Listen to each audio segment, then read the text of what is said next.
One of the most beautiful and compassionate parts of the craft is that when you take on a character, you cannot judge them. And even if they are evil, a good actor takes on those attributes and just tries to understand.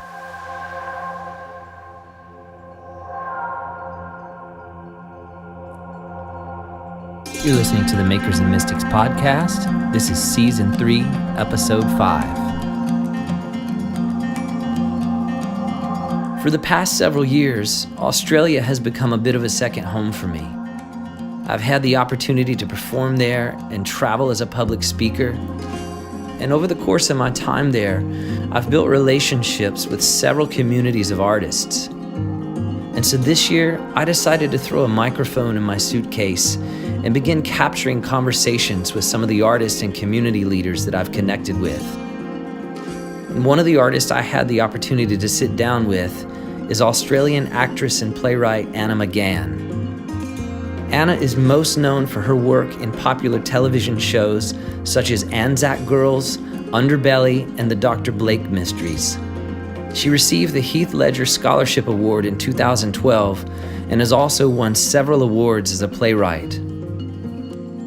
She co-wrote the play People of the Sun with poet Joel McCarrow, who will be joining us at The Breath in the Clay in March of 2018. Anna is also a community leader and founded the creative arts group The Fireplace, located in Melbourne. More recently, Anna has become an advocate for the fair treatment of women in the entertainment industry and has become a bold spokeswoman for equality and standing against sexual harassment in the industry. Be sure to check the show notes for this episode to find links to Anna's work and to our featured artist for this episode. This is The Inverted Kingdom, my conversation with Australian actress Anna McGahan.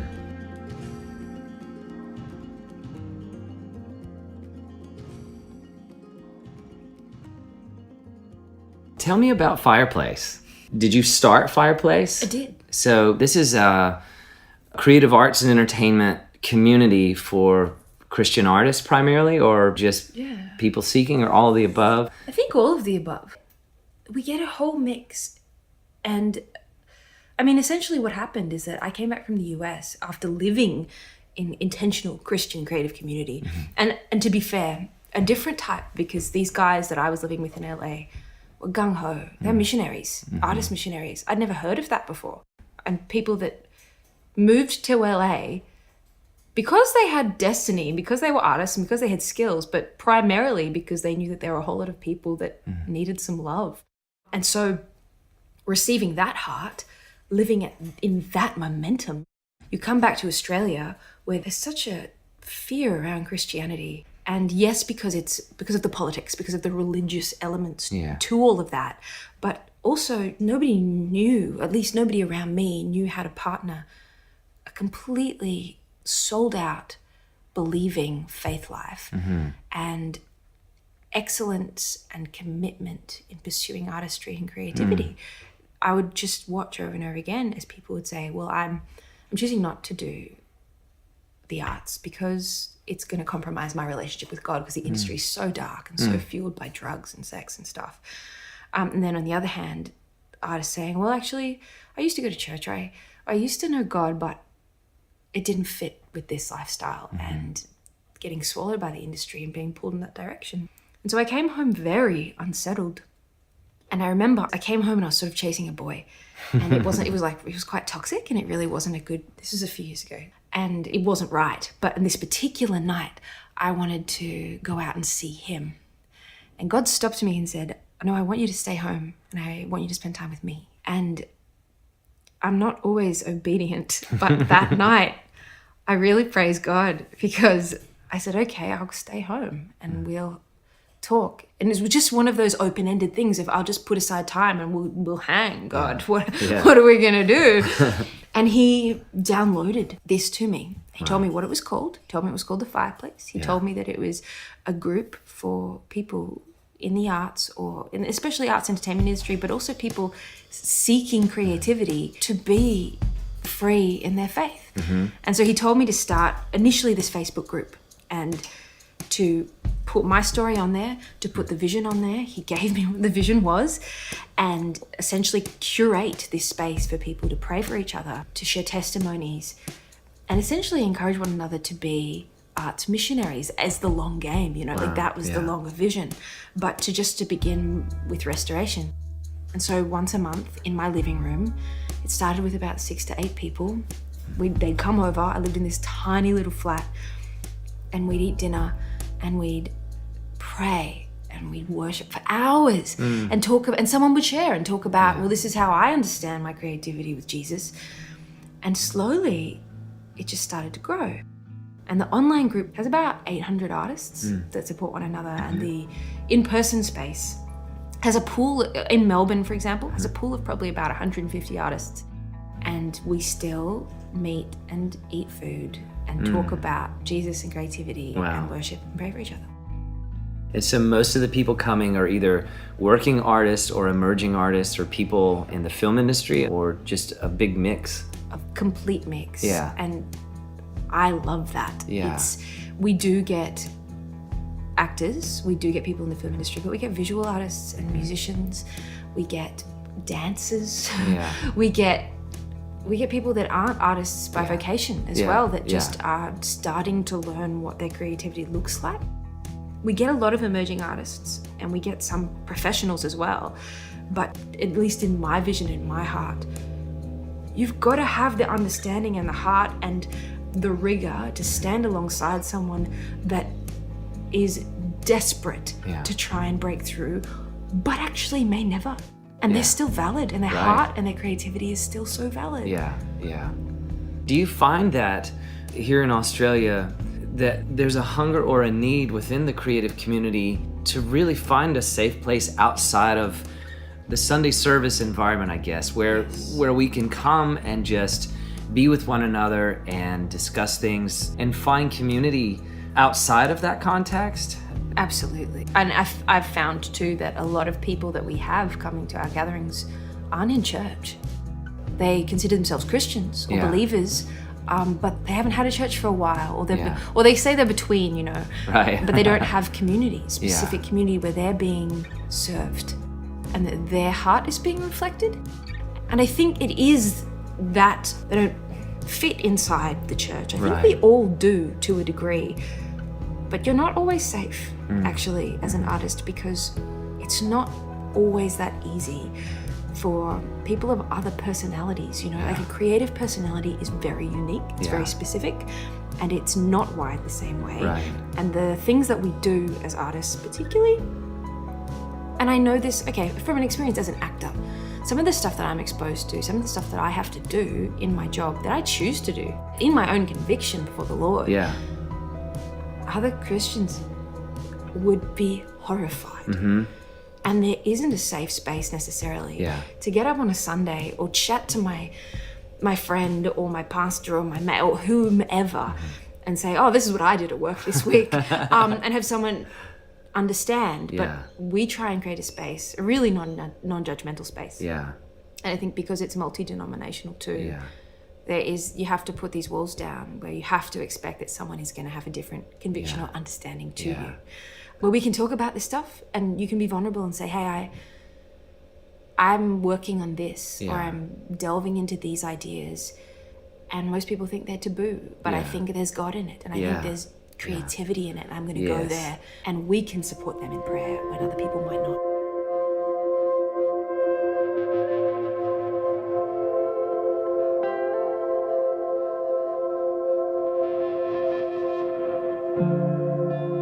Well, this is a real joy to talk to you about acting, because honestly, I've thought a lot about acting, even in terms of the spiritual connection within acting. And acting, at least in Europe, began in the morality plays and the mystery plays. And when the Catholic priests would give their sermons, they often employed actors to come and interpret what the sermon message was saying. And so acting has its roots in the community of faith, but throughout history there's been such a fight for the expression of the creative arts, especially things like acting. I know in the 1700s some of the famous preachers at that time looked at acting as one step down from public drunkenness. You know? I think I know a lot of people that hold that view still. Yeah, probably so. And that's why we're having this discussion. But I would love to hear from you how you connect with God through your acting. It's actually such an interesting question, Stephen, because when I got saved, my career was just sort of bursting, I suppose. But almost the first thing that he didn't take it away from me. Quite the contrary, actually. But he distanced my heart from it. And he disabled something that was so quickly going to idolize it. And I'm so grateful for it. And I think it's the only reason I'm still in it. Because and I've since learned, not that it can't be devotional, not that it can't be spiritual or connected, because it can, very, very much so. But at least for me, working in television, which was where I was when he got me there, something in me shifted so immediately, which made me just want to walk away. Where I thought, I'm not being me. All of a sudden, I had this revelation of, I'm just simply as Anna. I am a valuable human being and I'm worthy. And previously, the whole pursuit of this craft had been, I will play other people until those people add up enough, until I'm worth something. And I will just hide behind these other characters and other characters and other characters because I don't have character. And all of a sudden, I fell in love with myself because that's what happens. You know, you become your true child of God's self and you see it. And it's intoxicatingly beautiful because you go, I have purpose, I have a destiny. And so I fell out of love with it in this immediate way and just went, well, maybe I should leave, maybe I should walk. And God stopped me very, very firmly through many ways, but in a particular way with this scholarship that he gave me, where essentially one night I'd applied for this and it was to take me to Los Angeles. And it was very competitive, and I knew that I'd gotten into a short list of sorts, but it was past the date that I should have heard. And I prayed and I said, I know I've applied for this scholarship, but I just want you to take it. And I know I probably haven't got it, but I just want you to know that it's okay. Like I'm okay, whichever way this goes. And I fell asleep praying that prayer, and I woke up to a phone call the next morning. The phone woke me, and it was my agent saying, you're going to Los Angeles. You've got it. Just to clarify, this was the Heath Ledger scholarship? Yes, okay. Yes. And it was beautiful because my heart was out, at least for then. And it had to be, because before that had depended so much on it for my worth and my identity.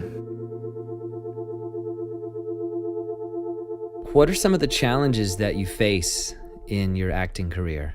Well, I mean, a massive one. Like the first thing that comes to mind, so I think it's probably a good place to start, is I was so liberal early on, before Jesus. You know, I would do roles with nudity and sex scenes, very, very intense stuff that is still on pornographic websites today, you know, and it chases me around to a degree. Actually, I think God's taken a lot of it off the internet.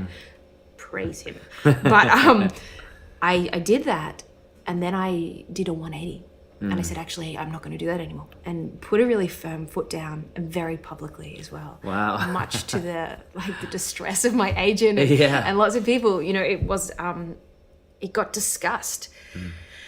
And I personally don't think that's news, but you know, it was quite a stand to take in an environment where people were telling me, that will affect your career. And I went to a training institution where I was told, if you want to be an actress, you have to get ready to get your breasts out. And that's just how it is. And that's a brave and vulnerable actor. And I know actors with the same opinion that, you know, if you really want to show humanity and sensitivity, then you can't omit nudity and sex. Now, you can't omit sexuality. Right. You can't omit sensuality from the human experience. That has to be in film and TV. But I don't think you need nipples and vaginas and butts. I'm sorry. And I sort of got to this point where it wasn't even that I needed so much to protect my own body, because I think I came to a point of worth where I just thought, well, I'm okay with it no matter what. But it had an effect on other people. And I know young men that were affected by that got introduced to pornographic ideas through my actions, and I'm convicted by that. And so I, for example, I had to make a stand with that. Now that doesn't mean I don't do love scenes, or I don't do kissing, or I don't, it's not so black and white, but I've had to find that I've been in jobs where they've said, well, you've done it before, why won't you do it again? And they've pushed, and I've been forced into that position to say, well, this is what's happened to me. This is my faith. Wow. Do you not believe that I have the ability and the sensitivity as an artist to bring what you need without me taking my clothes off? And they've changed the role, so it's closed. Wow. You know? Wow. That's amazing. That breakthrough to me is really encouraging. That's huge. But then at the same time, I work with actors, particularly in the Fireplace. I talk to actors that are like, I think I would do nudity. And I say, that's okay. If that's your conviction, if that's where you're at, but know your worth, you know, but don't be condemned. Don't be condemned by somebody else saying, like, I think every role is unique. And I think, at least in my process, every role is submitted before God. Even if it looks clean, or it looks, and it's not about cleanliness or purity, but even if it looks so tempting and it's the best money, or it's the most creative thing, it has to be submitted.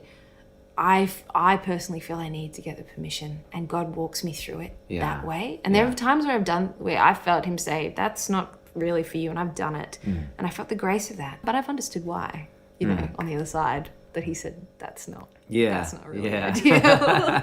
We have to figure that out that way sometimes, don't we? We have to walk into it and then be like, oh, I think this is what you were what you were trying to say. Dad, help me, get me out of it now, please. Yeah.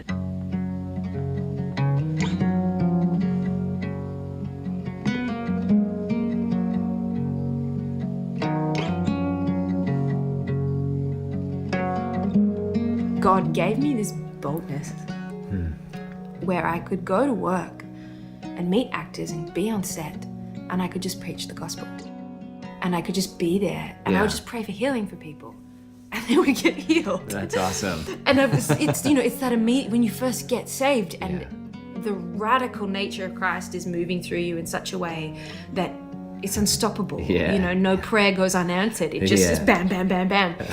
And I didn't care what happened anymore. I didn't care if I lost my job. I would put scriptures on the set. I would prophesy over cameraman. Like, it would just, was this fire. And other people around me, older Christians, are just shaking their heads going, she's going to ruin her career. Or what is she doing? She's lost the plot. But as I tempered out, I found that God was meeting me in the middle in this really beautiful way. And I could have this rejoicing when I'd be on set. And it would start to bleed into the craft as well. Because as I saw God move, as I learned how to take him to work and not actually sever him at the door, which is the instinct, you know, you go, I'm a Christian at home, but I'm a professional at work. Right. Otherwise, I'd be proselytizing. Otherwise, it'd be inappropriate. Ne'er the two shall meet. But to me, they were so interwoven, and I think particularly in this industry, you have a unique environment where people talk a lot about how they feel, a lot about their process, a lot about what they're struggling with and where they're at. And they are desperate, just desperate. And there was one job where I met another Christian on that set, and we made a decision to pray together at lunchtime every day. And the Holy Spirit moved on that set in a way that to this day is unprecedented in what I have seen on sets. People getting healed, every single main actor asking for prayer or asking about the Bible, asking about Jesus. That's so good. Incredible moves of God. And still to this day, I've had people who've watched that show. It was a show called Anzac Girls. It was about World War I. Watch that show, and Christians especially go, there's a spirit on that. And whatever it is that happened on that set came through, and I couldn't believe it. Like, I was amazed that God worked like that on such a large scale, that if you go to that secret place, it's not just that prayer of, Lord, can you help me with this take? Can you make sure I nail it? Can I access the emotions? I think I got past that because he entered into my process by that stage. But I think simultaneous to that whole revelation that he would the kingdom would come through this industry, he started to heal the process I had learnt at acting school, which was very much a destructive, chaotic process, which was the more pain I have, the more I keep my wounds open and alive, the better actor I can be, because the more I can access, my craft and who I am. Yeah. And he retrained me to use imagination, and he retrained me to use wholeness. That's so good. And healing. And at first, I think my craft went down. I think you'd look at my work and say, she wasn't as brave, she wasn't as crazy, she wasn't as out there. But then as I grew more, I'm comfortable with the idea that my work dropped. I think it had to. But then as I got more used to that process of wholeness and coming from a place of imagination and completion and joy and hope, I think my work then actually started to grow. And now I feel this integration that I never thought could happen.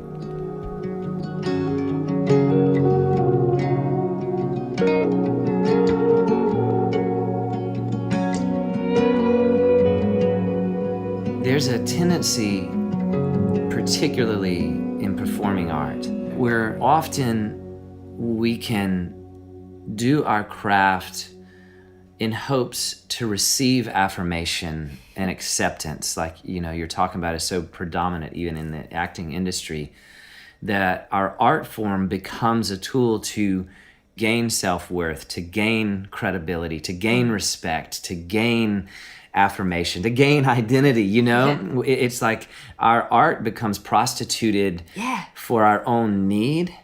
But the deeper that I go into this faith walk, and the deeper that I allow his love to wash over me, and like you were saying, remind us of who we are in him, I no longer perform to gain approval, but I perform because I've been approved.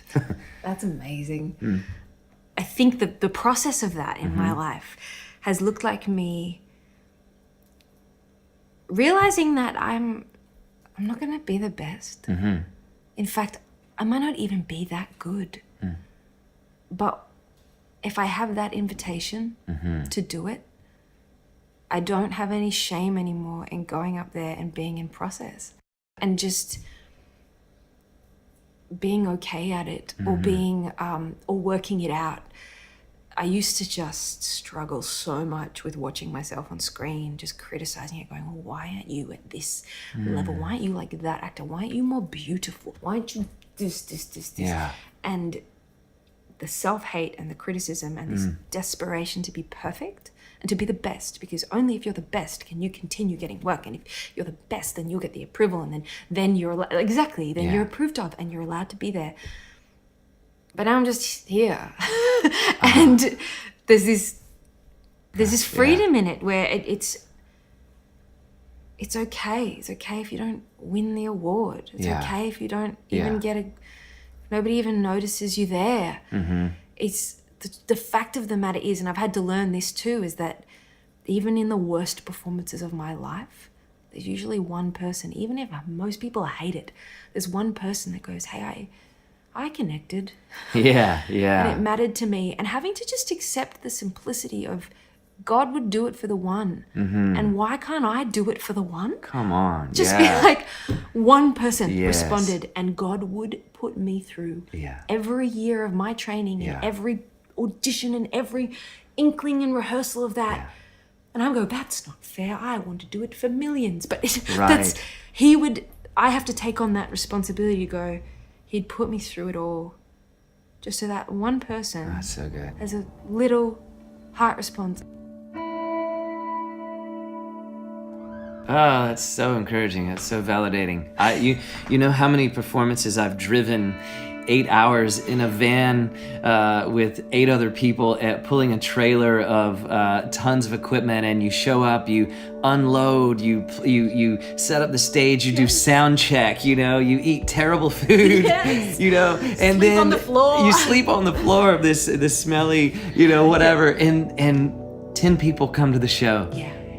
And you walk out there like, 10 or 10,000, I'm gonna give everything I've got. And then when that one person walks up to you in tears, or that one person walks up and says, I've never heard anything. I've never seen anything like this. I've never read anything like this before. You know, suddenly you are reminded that he's not beyond. He actually likes so many times leaving the 99 and going after the one.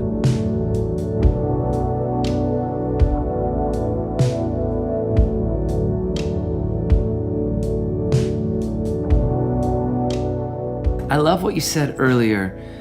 You said you came to a point where you realized there was no shame in being in process, that it's okay to be in process. And man, I find that liberating even for where I'm at in my own journey right now. It's like, I think we're all in process.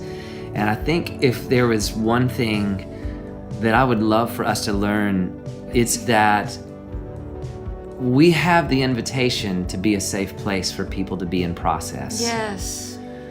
And I think sometimes us as the performers and as the actors and as the artists, we're kind of the ones. Remember when Paul said as an apostle that he was put on display? Yeah. Sometimes that's kind of the artist's role, is often we are put on display. Yeah. For people to see the process, Yes. you know, being played out. And that's something I'm happy to do. As painful as it can be.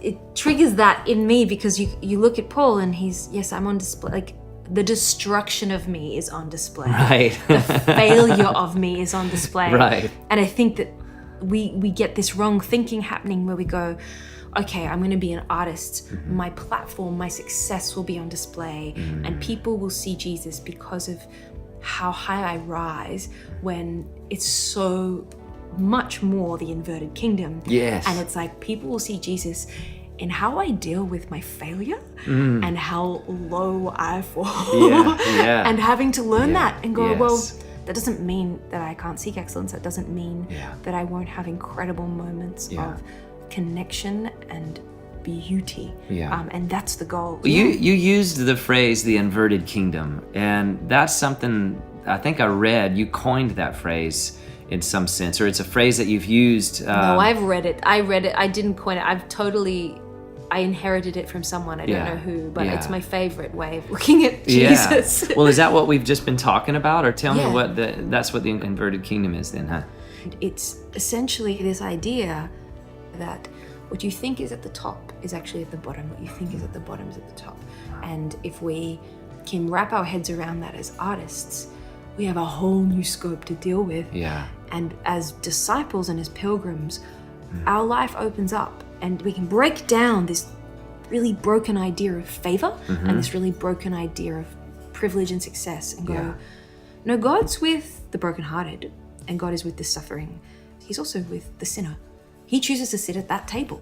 That's his choice of table, is to sit with the person that doesn't know him, that doesn't like him, that doesn't live the same way as him, and to heal them and to be with them. And in our lowest places and in our darkest places, and it's God almost sort of going down into the mud and revealing the secret banquet and going, but you made it. There's a tarmac road where a river used to be. Cold, cold ground where fire used to burn in me. I've got question marks where I used to be certain. Wasted away all you gave, now nothing. I always look for comparisons between aspects of the kingdom and the art that we do. And as an actor, you take upon yourself the characteristics of another for the purpose of telling a story. And I thought about how much of a reflection that is of Jesus on the cross. Because in the scriptures it says that Jesus took upon himself the sins of the world. He became sin so that we might become the righteousness of God. And so it's like Jesus embodied our storyline. Jesus took on himself the characteristics of who we were. The sinful nature of humanity was so foreign to his own nature, but him, in the security of his identity in the Father, he was able to take upon the characteristics of fallen man for the purpose of telling the story of redemption to humanity. And he never lost his identity as the Son of God through that. One of the most beautiful and compassionate parts, I think, of the craft, and you get told this from day one, is that when you take on a character, you cannot judge them. And even if they are evil, and even if they behave horrifically, and you do see actors that do this, you do see satire and mockery, but more often than not, you see authenticity. And when you see a good performance, you see somebody, even if they're playing an incredibly complex or broken person, a good actor takes on those attributes and just tries to understand and just goes, I'm going to place myself in your shoes so that I know why. And when I know why, then I can display it with the freedom of going, this is the only choice I had in that moment. And when that compassion is there, an audience can understand. Yeah. And you're moved. And that it's a very fine and beautiful relationship between the actor and the character that they are playing and the way they make peace. And you can know in performances when an actor hasn't made peace with the character and doesn't want to play them, doesn't like them. And when you talk about Jesus like that, it just reminds me, he's chosen not to judge us. He's chosen to have compassion and understand instead and go, I've been there. I know why you did that. Let's fix it. That's amazing. Anna, thank you so much for talking with me. Yeah, this is such an honor to be able to sit here and do this, and I look forward to connecting again next time. So. Yes, me too. Thank you.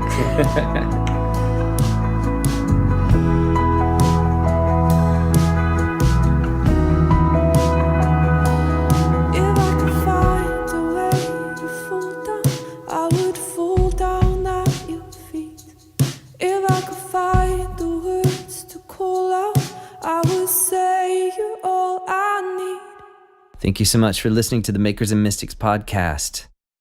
The featured music in this episode comes from Your Friendly Neighborhood and singer-songwriter Tina Boonstra. Please consider joining our online community at patreon.com/Makers and Mystics. You can follow us on Instagram at Makers and Mystics and visit our website at makersandmystics.com. We'll see you next time.